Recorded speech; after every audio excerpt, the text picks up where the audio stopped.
Сайн байцгаана уу? Та бүхэнд өнөөдрийн мэнд төвшүүлье. Та бүхэнд шинэ оны мэнд хүргэж байна. За өнөөдөр бүгдээрээ харьяалахын тиалгалын хичээлийг үздэцгээе.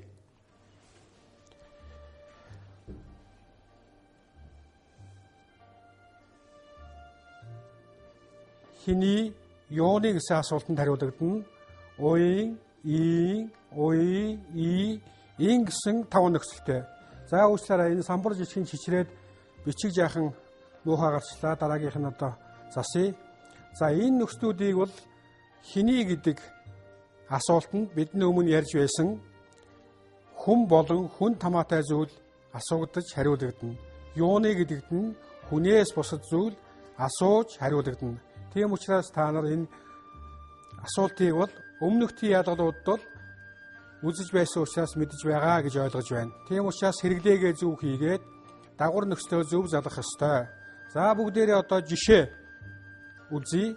Эхлээд уян, ийн гэсэн нөхцөлийг ямар нөхцөлд, ямар үгэнд хизээ залгах вэ гэдэг дээр жишээ бичиж тухайлбал ах,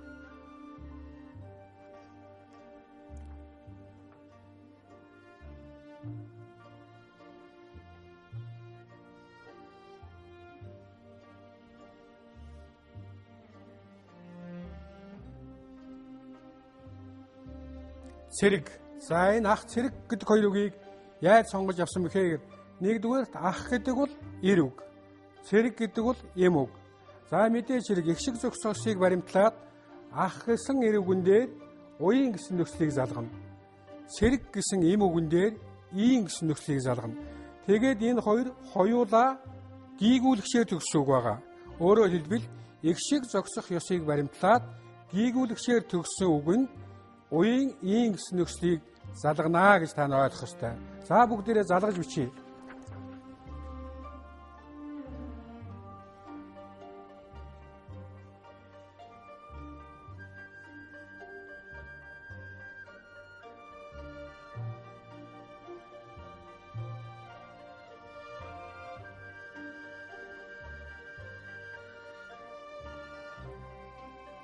За энэ самбар хөдлөж байна.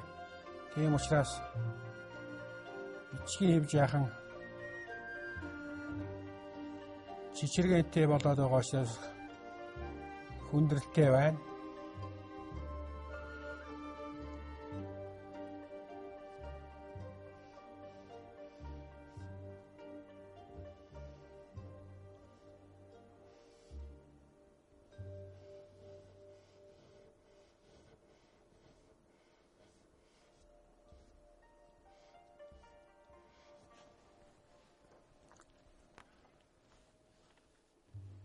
За энэ ахын гэсэн эрэг байгаа. Тийм учраас энэ дээр уян залгаад ахын.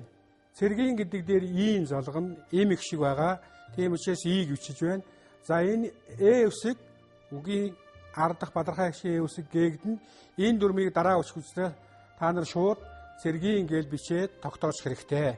Тийм учраас эхний ээлжинд бол дахиад хэлье. Гийгүүлэгчээр төгссөн үг нь их шиг зогсох ёсыг баримтлаад уян, ийн гэж бичнэ. Эр үг байвал уян гэдгийг бичнэ, ийм үг байвал ийн гэдгийг бичнэ. Нэгдүгээр тохиолдолд. За хоёрдугаарт богино гişгээр төгссөн үгэнд нь бас уян, ийн бичнэ. За би богино гişгтэй үг самбарт бичье. Та нар дахиад сайн хараарай.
За энд богиногчтой үг доор нөшлөө. Жишээлбэл чон.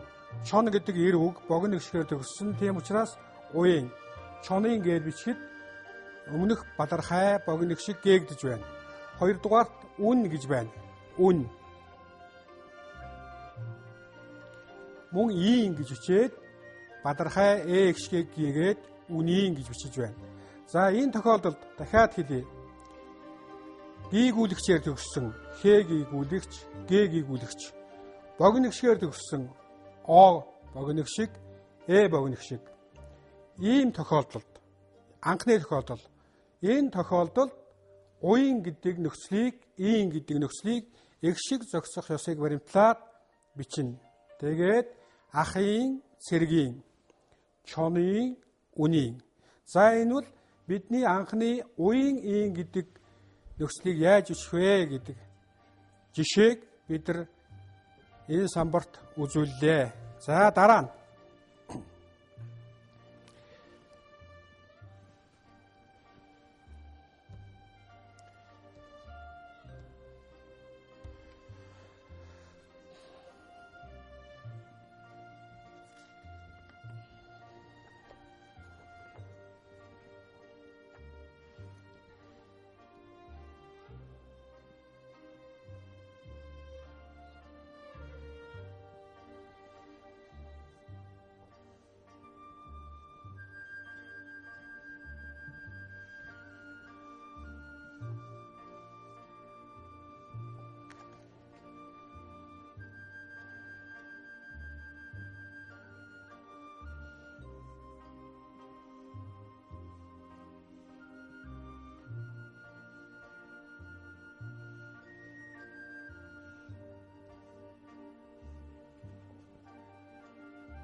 за нааш анхаарай.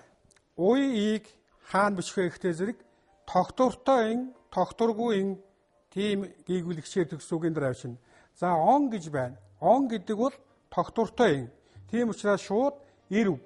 Уй залгаад оны. Хүн гэдэг эм үгэнд байгаа тогтвортой. Шууд бас и залгаад хүний. За би энд одоо хэрэгээр тогтворгүй гарч ирэх учраас шууд мод гэд уй гэд бичлээ. Энэ одоо бидэнд харагдахгүй байгаа юм бол тогтворгүй. Тийм учраас энд залгаад үчихэд мод гэд үчихэд за би энэ доор нь үчи.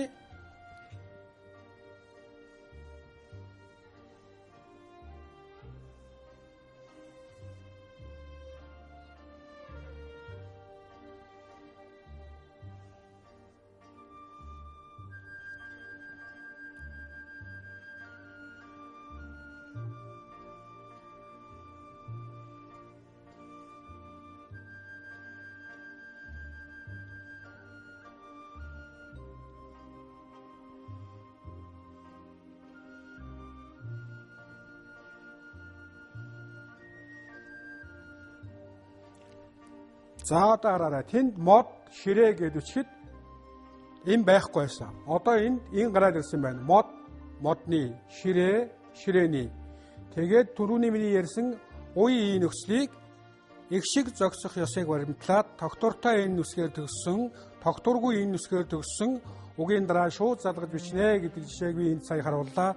За энд арагшаа би яагаад бичиж болсонгүй гэхээр самбар хөдлөөд маш их чичиргэнтэй үсэг бичихэд хэцүү байгаа учраас одоо энд бичгийг та бүхэн ойлгоорой. Тийм учраас энэ модны, ширээний. За энэ уй дөрөв мэдээ хэлсэн эр үгэнд им үгэнд. За ингээд энэ хоёрдугаар тохиолдол. Өөрөөр хэлбэл харьяалахын ялгалын нөхцөлийг яаж бичих вэ гэдэг хоёрдугаар тохиолдол нь бол энэ байна. За одоо бүгдээрээ гуравдугаар тохиолдлыг дахиад үзье.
За нэг хоёр үгчлээ би.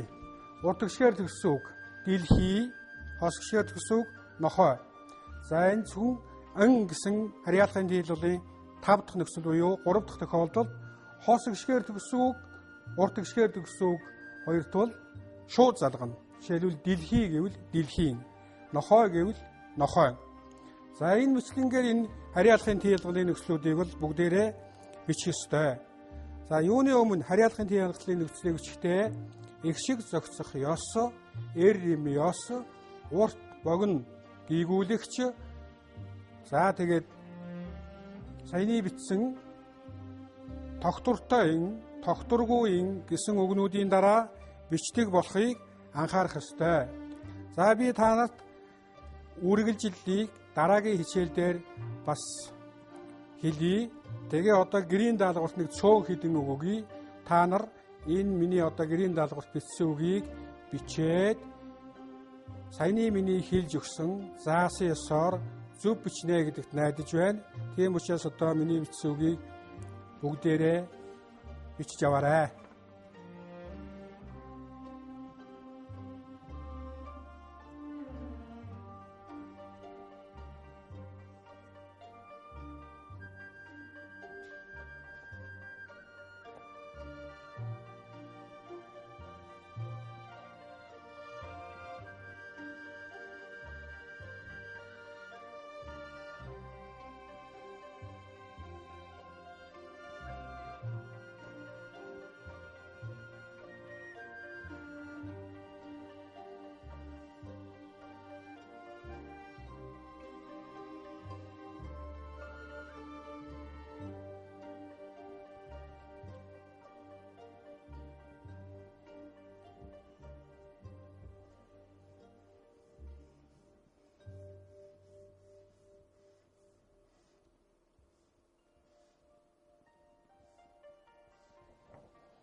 За эдгээр 6 үг гэрийн даалгаварт ажил, утас, гэр, машин. За энэ машин гэж байгаа шүү. Энэ яхан эвгүй бичигдсэн байна.